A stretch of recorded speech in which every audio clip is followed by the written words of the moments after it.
First at noon, the U.S. Supreme Court heard arguments today about a Hawaii law that limits guns in businesses. The state law, dubbed the Vampire Rule, prohibits people from bringing a firearm on private property open to the public without prior permission from the owner. Jared Hill reports. From Hawaii's beaches to restaurants, no guns allowed on private property open to the public without the express consent from the owner. Tuesday, before the Supreme Court, 3 plaintiffs argued that law is unconstitutional. The presumptive ban is inconsistent with our national historical tradition of firearms regulation. The Constitution protects the right to keep and bear arms. It doesn't create implied consent to bring those arms onto another's property. The case overlaps 2 issues important to the court: private property protections and Second Amendment rights. Hawaii and 4 other states, including New York, created similar concealed carry guardrails in response to a Supreme Court decision in 2022, which said in part that gun regulations must be consistent with the historical tradition of firearm regulation in the U.S. A lot of what we hear this morning is trying to figure out what is our nation's history and tradition. And there's, interestingly, a great deal of discussion about property rights. What do private property owners really have the ability to say when it comes to whether or not somebody's going to walk onto their property with a firearm? The court's conservative majority has consistently backed gun rights. Chief Justice John Roberts framed a comparison with the First Amendment. Yeah, I don't have to have a sign on the sidewalk before you enter my property saying, okay to come on if you're going to give me some leaflet, or okay to come on if you're a candidate. In the leafleting example, the reason why you get to go up to the person's door is not because you have a First Amendment right to do that. You get to go up to the First Amendment, the person's door, because there is a custom and tradition of implying the person's consent. A ruling is expected by the end of June. Jared Hill, CBS News. On the Big Island, a man accused of murdering his wife and 2 children nearly a decade ago is expected in court for a pretrial hearing on Thursday. John Hoffman was found covered in blood after he told police that intruders had broken into his Leilani Estates home and opened fire. Hoffman's trial was delayed several times while the court worked to determine he is fit to stand trial. His trial is set to begin in March. Maui police still aren't saying much about an investigation that had officers flying over the Ha'iku area yesterday. This is what the community heard for hours. The police department first issued a notice about an ongoing investigation around noon, and then a statement was posted to the department's Facebook page last night, thanking the public for their patience and saying they know the lack of information can be frustrating. The statement went on to say that details still need to be withheld to maintain the integrity of the investigation, and that if there was any threat to public safety, the community would be promptly notified. Sources tell us officers were searching for a fugitive who was believed to be in the area. They also had a K-9 unit out on the case. Now to the latest on an alleged road rage incident on Maui. As we reported yesterday, 2 visitors say a local family attacked them on Hana Highway, but now that family is sharing their side of the story. A'ali Duduklu reports. Yeah, Heavenly Pua of Ke'anai admits her family played a role in the confrontation, but she's denying many of the claims made by the Carols of Texas. Police launched a criminal property damage and disorderly conduct investigation, but so far no one has been charged. This much is clear. Last Friday's encounter on the road to Hana ended with a shattered windshield and a few minor injuries. But how it unfolded depends who you ask. It's sad. I didn't want it to happen. Heavenly Pua says she and her 3 children were stuck behind David and Angie Carroll for miles as the visitors kept slowing down to see the sights. When I finally beeped my horn at him, he flipped us off. She says when they finally got a chance to overtake the Carrolls, Pua's 15-year-old son yelled at the couple, and his hat flew out the window. The Puas stopped to grab it and ran into the couple again. Pua says the Carrolls made comments at them, so her son got out, and when he did, she says the man drove towards him. He rammed his vehicle full speed, trying to hit my son. like trying to run him over. That's when Pua says her son threw his bottle at the Carrolls, smashing their windshield. So when that happened, the guy jumped out and was like all aggravated and wanted to like square up with my son. And they did, leaving David with banged up knees and scratches on Pua's son's face. It was awful. David Carroll told us the attack was unprovoked. Both he and his wife were attacked and said the family called him racial slurs. Being called the N-word and saying, stay away from here and, things like that. You don't belong here. I know the N-word was mentioned, like they said racial slurs, but that was all like out of anger. No one touched his wife. I don't know where that came. Pua apologized for her son calling David the racial slur, saying she does not condone racism. The Carrolls are standing by their report of what happened. It's unfortunate to hear that something happened on the Hana Highway. Area Council member Shane Senensi asked that first-timers to Hana take a tour bus to minimize traffic on the roadway. For those tour operators, I know they're the ones that are used to the road. For locals, Senensi suggests leaving earlier, staying in your car, and passing only when it's safe. We just ask that you be patient until you hit these areas where you can safely and look across if it's clear. Senensi has been trying to get more police officers to patrol the road to Hana. The department says if you have any information on Friday's incident, report it to them. A'ali'i Duklo, Hawaii News Now.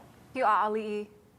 Nearly 1,000 families who survived the Maui wildfires are living in limbo. Unless the feds grant a one-year extension, their FEMA housing assistance will end next month. Chelsea Davis has a message for them from the mayor.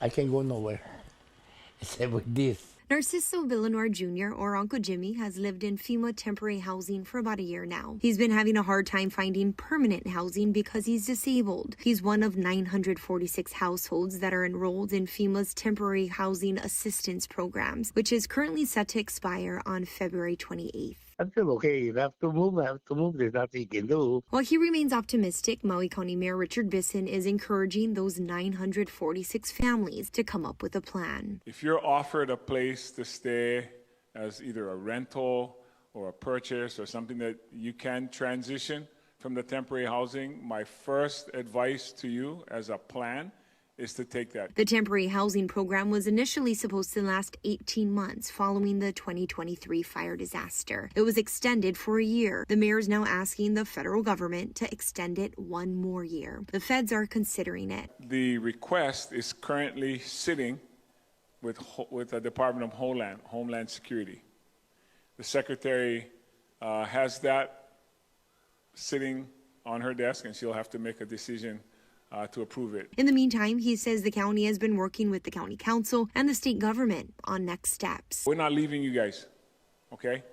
We're going to continue to work with this. If this program, if the federal government steps in, if they don't, the state, the county, there is a plan. Mayor Bisson says he isn't able to share that plan just yet, but he expects to have a response from the Secretary of Homeland Security by next week. Uncle Jimmy says he's not picky. He just wants to feel safe. Only thing I need is a generator so I can get electric for my oxygen. One of those big cabins that they make the park cars under, make it like a house. So that way I stay out of the rain. Other than that, I'll do anything. Get a place to relax. Chelsea Davis, Hawaii News Now.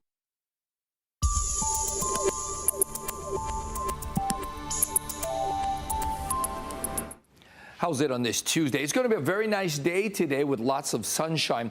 But because we've got these corner winds picking up, variable winds, corner winds, they'll be shifting, but they will run light. We'll likely get some afternoon clouds and perhaps a few late day showers into the early evening. But a cold front is due in tonight. We're expecting cloudier skies with more showers from tomorrow going into the weekend. And now as far as the surf, we've got a rise coming for south and west shores on a new northwest swell. Conditions will be good with the light winds early. Thank you, Guy. After an 8-year absence, some old school Waikiki Beach Boys have retaken the shoreline. It's been only a week, but the president of the nonprofit says he's already seen positive change. Mahealani Richardson reports. The Pacific Island Beach Boys are back at the prime concession spot on Hilo Beach. The nonprofit was awarded a 5-year city lease with board rentals, surfing lessons, and canoe rides after an 8-year absence. David Carvalho is president of the nonprofit, which carries a proud legacy of legendary Waikiki watermen. It's kind of emotional. Yeah, it's really emotional at first. And then it was like surreal. It hasn't hit me yet, to be honest with you. And it still hasn't, because we're still kind of making things better and better and better. 10 years on the beach. In 2018, Dive Oahu took over the lucrative concessions from Star Beach Boys and Hawaiian Oceans. And conflicts, complaints, and court battles lingered for years. Dive Oahu still maintains a presence down the beach, and Carvalho says he wants to remain positive. Freestyle, butterfly. For canoe captain and instructor Johnny Kaleopa'a, the turbulent waters without the concession were hard. Losing it was tough. You know, you lose your sense of pride, your sense of stability. There you go. Perfect. And your interaction with the people. When it comes back, you want to pay it forward even more. So that's the whole attitude that we have here now. Pacific Beach Boys has officially been back for just a week, and move-in day came with an eyesore. Derelicts, drug addicts, people flopping on the ground, I don't know, on drugs, boards all over the community rack. It just was a massive mess. Like, you wouldn't believe where you were. The Beach Boys say once they moved in, changes happened rapidly. And we've noticed it's clean, calm, and fitting for the Beach Boy lifestyle. Very first day, from day one, our goal was to clean it up, and we did that in about maybe half a day. There you go. 8-year-old Catalina is from Alaska. How cold is it right now? When we left, it was 42 below. And her mom says this is her first surf lesson. She's having a blast. She just embraced the ocean. Catalina and her instructor paddle out on an ocean adventure as the Beach Boys ride the wave of a new era in Waikiki. And that's Mahealani Richardson reporting. Hilo's iconic Coconut Island Bridge that collapsed in November will no longer be repaired. Instead, it will be fully replaced. Mayor Kimo Alameda says since the bridge is nearly 60 years old, officials fear more breaks could happen, even if the damaged section is fixed. Originally, the county estimated repairs could cost about $2 million, but with a totally new bridge, Alameda is expecting a sharp price hike. $2 million was kind of the estimate for that small part. You know, you times that by 6. I mean, it could be, or 8 or 10, it could be $20+ million. It's something that is part of our Hilo town, you know, and our island, if you will. And you know, with Miramar not coming up, you know, with the tourists, they like walking there. It's beautiful. You can take pictures. There's a pavilion. You have parties. People hang out. So it's a big loss for us. Alameda says right now the project is in the design phase, but hopes to have a contract next month. He hopes to have the new bridge open to the public before his term in office ends in 2028. Ahead on This Is Now, the death toll from the train crash in Spain rises as the nation mourns its worst rail disaster in more than a decade. Plus this. President Trump touts the accomplishments of the first year of his second term. I'm Erica Brown with more on that and the effort to control Greenland that's sparking backlash from NATO allies.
41 people are dead after Sunday night's high-speed train collision. Now, the country has begun 3 days of official mourning, and recovery crews are using cranes to lift up train cars looking for victims underneath. Chris Livesay is at the scene with the latest. Passengers say it felt like an earthquake, stunned after their bodies were thrown through the air. A train worker urges them to stay inside the carriage, unaware of what awaits them outside. Train cars crushed and folded after two high-speed trains collided near the rural town of Adamuz in southern Spain. As for what caused the crash, investigators can only say what this was not. Not a high-speed curve, not a known bottleneck, not a complicated junction. El accidente es tremendamente extraño. Spain's transport minister called the accident extremely strange. It happened on a straight stretch of track. All the railway experts are extremely surprised. Residents were among the first on the scene, like this man who shuttled survivors to safety on his four-wheeler. There were people with missing limbs, he said. They were crying. Nobody was born to see this. Victims still remain trapped beneath tons of twisted metal, but first responders tell us the focus has shifted from rescue to recovery. And is there still any hope of finding survivors? No. Now check out the crash site behind me, but also the tracks themselves and just how straight they are. This is one of the reasons why investigators are baffled as to how this derailment could have happened. Now, according to Reuters, one of those investigators said they found a piece of a broken joint linking those tracks, which could have played a role, but it's too soon to tell, and they won't know for weeks, if not longer. Chris Livesay, CBS News, Adamuz, Spain. President Trump is marking 1 year since his return to office as he heads to Davos, Switzerland for the World Economic Forum, where tensions with European leaders over the future of Greenland loom. Erica Brown has the latest from Capitol Hill. At the White House Tuesday, President Trump highlighted the accomplishments of the first year of his second term. We created super high economic growth, and America is booming. Nearby, demonstrators marked this anniversary with a protest. It comes ahead of the president's high-stakes trip to the World Economic Forum in Davos, Switzerland, amid his intensifying push to acquire Greenland. Ahead of the summit, he posted on social media a doctored image of an Oval Office meeting showing a map of Canada and Greenland covered with the American flag. In another post, he disclosed a private message from French President Emmanuel Macron saying, quote, "I do not understand what you're doing on Greenland." In Davos, Macron suggested countries should push back on the president. We need more growth, we need more stability in this world, but we do prefer respect to bullies. President Trump has threatened new tariffs on countries that resist his push to take over Greenland, which he insists is needed for national security reasons. But some lawmakers have slammed the president's treatment of allies. It's time to cool this down and stop. Threats against Europe, against NATO, are not in our national best interest. President Trump says he's agreed to various meetings with allies in Davos and reiterated Greenland is imperative and, quote, "there will be no going back." Erica Brown, CBS News, Capitol Hill.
Now, First Alert Weather with Guy Hug. How's it on this Tuesday? For the time being, at least through today, we'll see lots of sunshine and very little rain. However, you see that juicy cold front is going to move in over the state tonight. It's going to remain parked over the state probably through Friday. We might get some heavy rainfall, maybe even some isolated thunderstorms, but it's still we're still unsure of that, whether we'll get that much heavy rain or not. But we are pretty sure that the front with its clouds and its showers will be parked over the state from tomorrow, at least through Friday.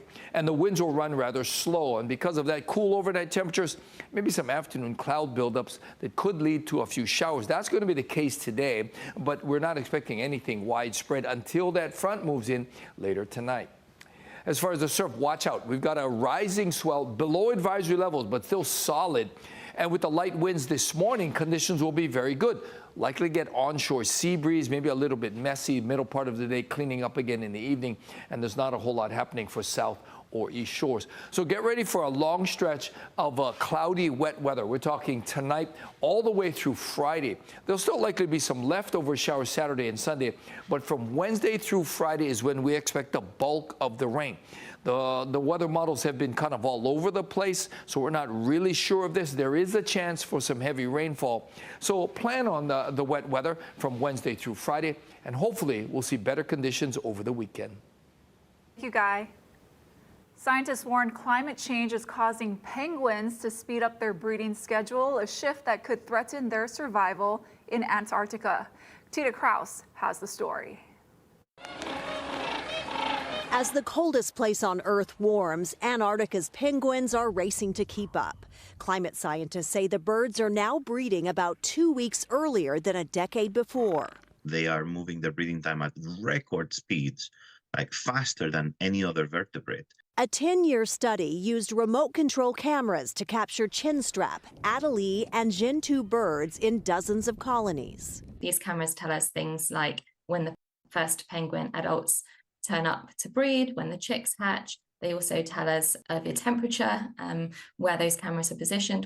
Researchers found temperatures in breeding grounds rose 4 times faster than the Antarctic average, pushing all 3 species to start raising chicks sooner. Scientists are now watching to see if the food supply lines up with the new breeding schedule, because if it doesn't, babies could go hungry. And this could have impacts on their breeding success. This is on how many penguins they can raise every year. Researchers say they'll keep studying penguins to ensure the cutest creatures on the planet can cope in one of Earth's harshest environments. Tina Kraus, CBS News, London. 2 of Hawaii's largest healthcare organizations are looking to form a new partnership. We'll sit down with the leaders of HPH and HMSA. Send us your questions for them to Spotlight Now at hawaiinewsnow.com.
KHNN is on the hunt for a very cold football fan. Do you recognize this uncle? Look closely. This shivering spectator braved frigid temperatures this past Sunday to watch the NFC divisional round playoff game in Chicago. And read the sign. It says, "Left Waikiki to see a Bears playoff victory." At some points, temperatures dropped to -2 degrees.